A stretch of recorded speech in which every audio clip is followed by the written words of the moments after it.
Hello दोस्तों, welcome to back my channel. हम सीख रहे हैं मैथमेटिकल लॉजिक। तो इसमें हमारा एक्सरसाइज 1.3 चल रही है। तो बहुत से बच्चे हैं जिनको डुएल समझ में नहीं आता है।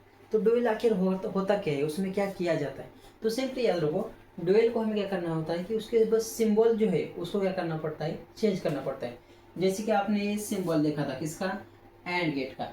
तो इसका सिंबल बस चेंज करके आपको किसका करना है, और गेट का करना है। और एक सिंबल होता है, जैसे कि यहाँ पर टी आ गया तो टी को चेंज करके कैसा करना पड़ता है, उसको यस करना पड़ता है। बस इतना ही करना होता है डुएल में। उसका जैसे कि एक एग्जांपल ले लो। अगर एग्जांपल में आपको ऐसे दिया हुआ पी और क्यू, इसका डुएल करने के लिए कहा है, तो आपको बस सिंपली करना है, और की जगह क्या करना है, आपको एंड करना है, हो गया। यही है इसका क्या है, डुएल है। समझ में आ गया। और एक उदाहरण देखो। तो देखो यहाँ पर अगर ऐसा होगा पी एंड क्यू होगा, तो इसको कैसे करेंगे, पी और क्यू। बस इसका सिंबल आपको यह करना है, चेंज करना है। ठीक है। तो देखते हैं कैसे कैसे डुएल करते हैं। तो क्वेश्चन नंबर 2 में एग्जाम्पल है, वो क्या करते हैं, हम स्टेप बाय स्टेप देखते हैं।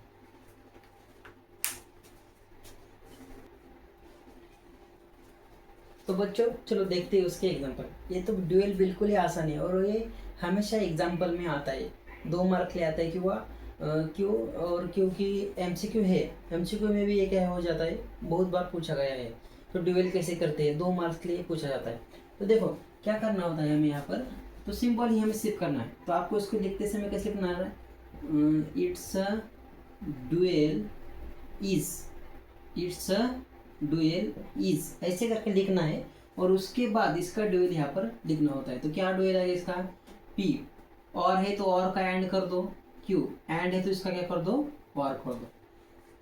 हमेशा ये लिखना है, इट्स अ डुएल इज। ठीक है। अब मैं हर बार की तरह नहीं लिखूंगा, आप एग्जाम में जरूर लिखना। अब देखो इसका डुएल क्या आ जाएगा, तो पी एंड का क्या करना है, और करना है, क्यू एंड का फिर से क्या करना है, और करना है, और यहाँ पर आर। हो गया इसका डुएल। इसका डुएल कैसे करेंगे हम। तो देखो P और का एंड होगा, एंड का फिर से और का फिर से एंड होगा, और यस को यस हो जाएगा। इसको डुएल देखो, P को P एंड का और हो जाएगा, निगेशन Q, निगेशन को बदलना नहीं है, याद रखो। इसका डुएल देखो अभी, निगेशन P और का एंड Q एंड का और, यहाँ पर निगेशन R, फिर यहाँ पर क्या है, एंड है, एंड का क्या कर दो, और कर दो। अब देखो इसका निगेशन देखो, इसका निगेशन को एंड, निगेशन पी एंड का क्या करना है, और ब्रैकेट में निगेशन क्यू एंड का और, यहाँ पर ब्रैकेट और का फिर से एंड, क्यू ब्रैकेट कंप्लीट। और देखो यहाँ पर एंड है, एंड का क्या कर दो यहाँ पर, और निगेशन आर। तो इस तरह से हमें क्या करना है, इसका निगेशन करना है। टोटल 10 एग्जाम्पल है, उसमें से मैंने यहाँ पर 6 ले लिए, रिमेनिंग 4 आप ट्राई कर सकते हैं। ठीक है। मैं सॉल्व करके देने वाला हूँ, कोई बात नहीं, घबराना मत। तो देखते हैं जो 4 एग्जाम्पल रहेंगे इसमें के, वो क्या करते हैं, हम सॉल्व करते हैं।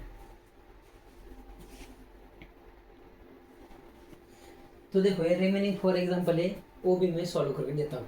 तो देखो यहाँ पर क्या है, पहले का देखो ड्यूएल कैसे होता है।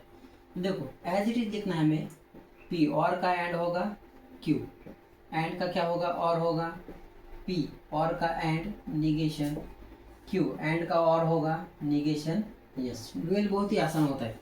अब देखो यहाँ पर एक इम्पॉर्टेंट है, अभी सी है यहाँ पर, सी।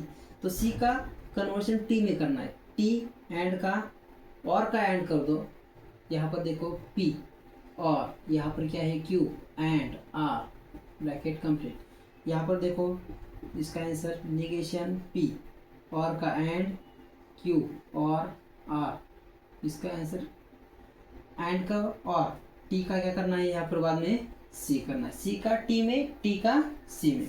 अब देखो फाइनली यहाँ पर क्या है, पी और का क्या होगा, एंड होगा, और का क्या होगा, एंड होगा, सी का क्या होगा, टी होगा। तो इस तरह से जो ड्यूएल बहुत ही सिंपल है, समझने में एकदम बहुत ही आसान है। एग्जाम्पल में हम एग्जाम्पल में पूछा जाता है कि ड्यूएल करो, 2 मार्क्स के लिए पूछा जाता है, या फिर जो एमसीक्यू होता है तो एमसीक्यू में भी हम ये जो ड्यूएल है ये भी पूछा जाता है। ठीक है। तो इस तरह से ड्यूएल बहुत ही आसान है। बस आपको सी का टी और टी का सी में जो कन्वर्शन है वो आपको अच्छी तरह से आना चाहिए। एंड का और आपको करने के लिए आ जाएगा, लेकिन आप कहाँ गलत कर देंगे, यहाँ पर गलत कर देंगे, सी और टी की जगह। ठीक है। तो इस तरह से हमारा जो क्वेश्चन नंबर 2 है एक्सरसाइज 1.3 में का, वो हमने यहाँ पर क्या कर दिया, खत्म कर दिया। अब जो क्वेश्चन नंबर 3 है वो क्या करते हैं हम अगले वीडियो में स्टडी करते हैं। पढ़ाई करते रहिए। All the very best.